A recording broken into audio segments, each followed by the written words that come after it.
अफजल समझने की मजबूरी मुझे सिर्फ मौला अली की है।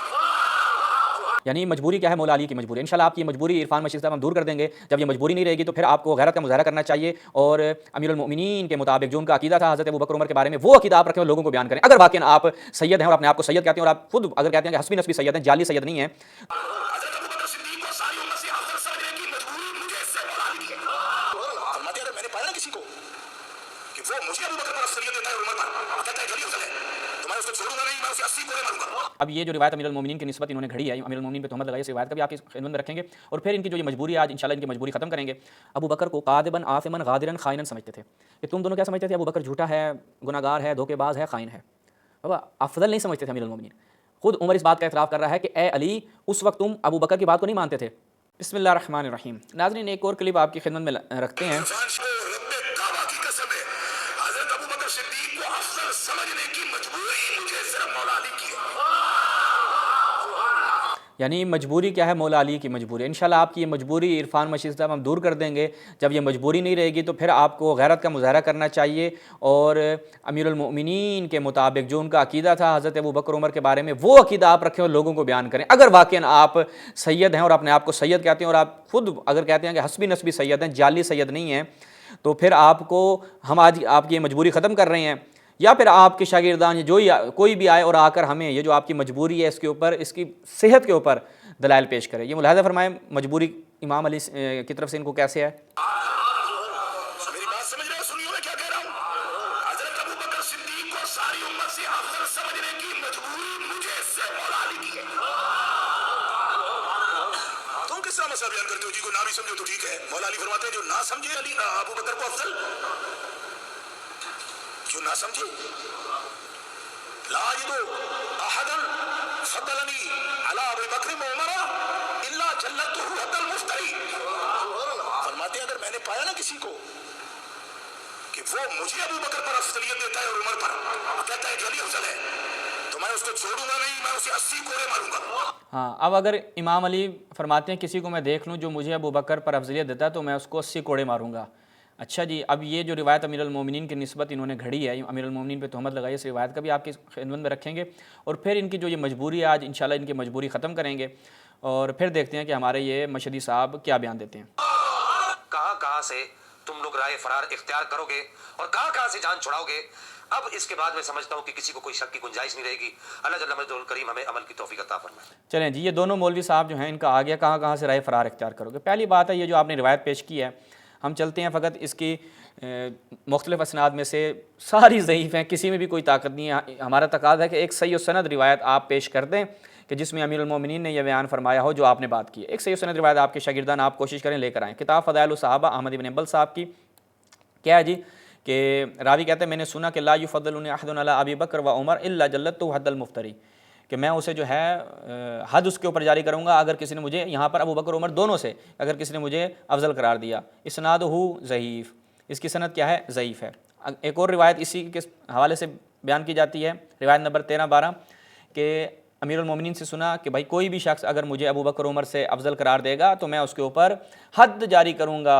और ये रिवायत भी क्या है? 13-12 इस्नादुहु ज़ईफ़। तो बस ये जो हमारे मशदी साहब की मजबूरी थी कि अमीरुल मोमिनीन ने फरमाया अमीरुल मोमिनीन के ऊपर तोहमत है और आपने हद जारी करनी है तो आप इन असहाब के ऊपर हद जारी करें। और इस रिवायत के झूठा होने के आप देखें शवाहिद क्या हैं कि ये एक मौजू मन घड़त ऐसी रिवायत है जो अमीरुल मोमिनीन पे तोहमत है। अल-इस्तिआफ़ फ़ी मारिफ़तिल असहाब इब्न अब्दुल बर साहब की यहाँ पे मुलाहिज़ा फरमाया अमीरुल मोमिनीन के जब तर्जुमे में आते हैं कि सुलेमान, अबू दर, मिक़दाद, खुबाब, जाबिर, अबू सईद खुदरी, ज़ैद बिन अरक़म, वो क्या कहते हैं कि अन्ना अली इब्न अबी तालिब अन्हु अव्वलु मन अस्लमा, कि अमीरुल मोमिनीन वो पहले शख्स हैं कि जो सबसे पहले क्या हैं? इस्लाम लेके आए। वफ़द्दलहु हाउला अला गैरिही, कि ये अमीरुल मोमिनीन को दूसरों के ऊपर जितने भी बाकी अफराद थे सब पर फजीलत देते थे, गैर अमीरुल मोमिनीन पे। कौन? हज़रत अबू ज़र, हज़रत मिक़दाद, हज़रत अबू सईद खुदरी, ज़ैद बिन अरक़म। आप इन सहाबा का क्या करेंगे? अब इनके ऊपर हद जारी होगी। ये जो अमीरुल मोमिनीन को फजीलत देते थे और अफजल समझते थे, तो ये आपने यहाँ पर फैसला करना है कि ये तो अमीरुल मोमिनीन की अफजलियत के कायल थे। अच्छा जी, अब यहाँ पर इन्होंने जो बात की कि अमीरुल मोमिनीन की मेरी मजबूरी है, देखते हैं कि अमीरुल मोमिनीन वाली जो इनकी मजबूरी है वो कहाँ तक दुरुस्त है। ये मुलाहिज़ा फरमाए नाज़रीन, हम चलते हैं सही मुस्लिम में। صحیح مسلم حجاج نشاپوری کی، ٹھیک ہے. اس میں جب ہم جاتے ہیں تو یہاں پہ روایت ملاحظہ کریں کہ امیر المومنین ابو بکر صاحب کو افضل سمجھتے تھے یا کوئی اور سین تھا، یہ ملاحظہ فرمائیں. پہلے کہتے ہیں کہ علی اور عباس جو ہیں عمر کے پاس آتے ہیں اور عمر ان کو کہتا ہے میں تم دونوں کو قسم دیتا ہوں کیا تم یہ دونوں جانتے ہو کہ رسول اللہ نے فرمایا لا نورث ما ترکنا صدقہ. اور یعنی اس روایت مسلم کی جھوٹی روایت کا آپ دیکھے گا. دونوں نے کہا نعم. اچھا یہاں پر کہہ رہے ہیں کہ جی امیر المؤمنین نے حضرت عباس نے اس چیز کا اعتراف کیا کہ رسول اللہ نے یہ فرمایا تھا لا نورث ما ترکنا صدقہ. آگے دیکھیں پھر کہا کہ جب رسول اللہ کی وفات ہو گئی اسی روایت میں فلما توفی رسول اللہ قال ابو بکر انا ولی رسول اللہ، میں رسول اللہ کا ولی ہوں. یہاں پہ معنی دوست نہیں کریں گے، ظاہری بات ہے. فجئتما تم دونوں آ گئے تطلب میراثک من ابن اخیک ویطلب هذا میراث امرأۃ من ابیہا، تم نے اپنے بھائی کے بیٹے کی حیثیت سے من ابن اخیک تم نے وراثت کا مطالبہ کیا. اچھا اور انہوں نے امام علی نے کیا کہ جی میری بیوی کا اس کے باپ سے جو ورثہ بنتا ہے وہ مجھے دیا جائے. اچھا حضرت عباس آ گئے بھتیجے کی حیثیت سے اور امیر المومنین آ گئے اپنی بیوی کا حصہ لینے کے لیے. اچھا فقال ابو بکر نے کیا کہا؟ رسول اللہ نے فرمایا ما نورث ما ترکنا صدقہ. یہ کیا ہے؟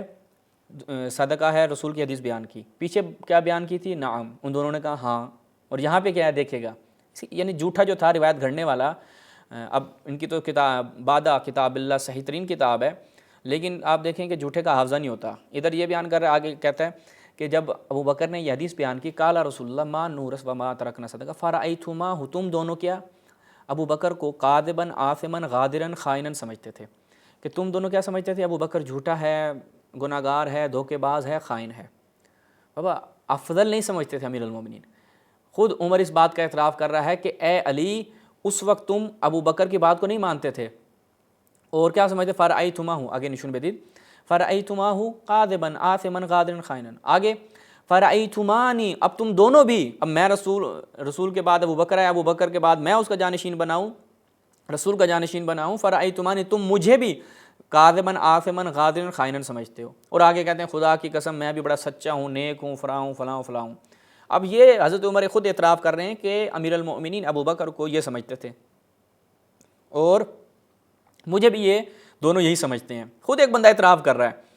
تو اب آپ کہیں گے کہ جی میں تو میری مجبوری ہے، امیر المؤمنین امام علی علیہ السلام جو ہیں وہ ابو بکر اور عمر کو خود سے افضل سمجھتے تھے، تبھی میں ابو بکر عمر کو افضل سمجھتا ہوں. اگر آپ کی مجبوری ہے تو وہ صحیح مسلم کی اس روایت پہ عمل کریں. ضعیف روایات جو کسی کھاتے میں نہیں جاتی ان پہ جا کر آپ اپنی مجبوری فٹ کرتے ہیں.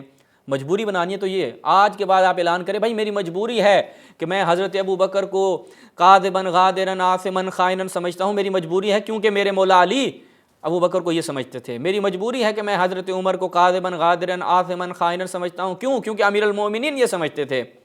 یہ مجبوری بناؤ نا جو صحیح مجبوری ہے، وہ جھوٹی مجبوریاں کیوں بناتے ہو؟ تو یہ ان لوگوں کا دجل اور ان لوگوں کا فریب ہے کہ کوئی روایت بیچارے آج تک نہیں پیش کر پائے کہ امیر المومنین نے جناب افضل گاؤ. جتنی روایتیں گھڑی ہیں وہ آ کے آپ کے صحیح مسلم کی یا تو وہ ضعیف ہوتی ہیں اور پھر صحیح مسلم کی روایت کے ساتھ آ کے ٹکرا جاتی ہیں. اس کو آپ کہاں لے کے جاؤ گے؟ 100 تعویلیں کر لو، بات اپنی جگہ پہ پکی ٹھکی ہے کہ امیر المومنین یہ سمجھتے تھے. تو یہاں پر یہ ہمارے عرفان مشری صاحب کا جھوٹ بھی آپ کے سامنے رکھا. انشاءاللہ مزید ان کے علماء کے جھوٹ آپ کے سامنے اشکار کریں گے. والسلام علیکم ورحمۃ اللہ.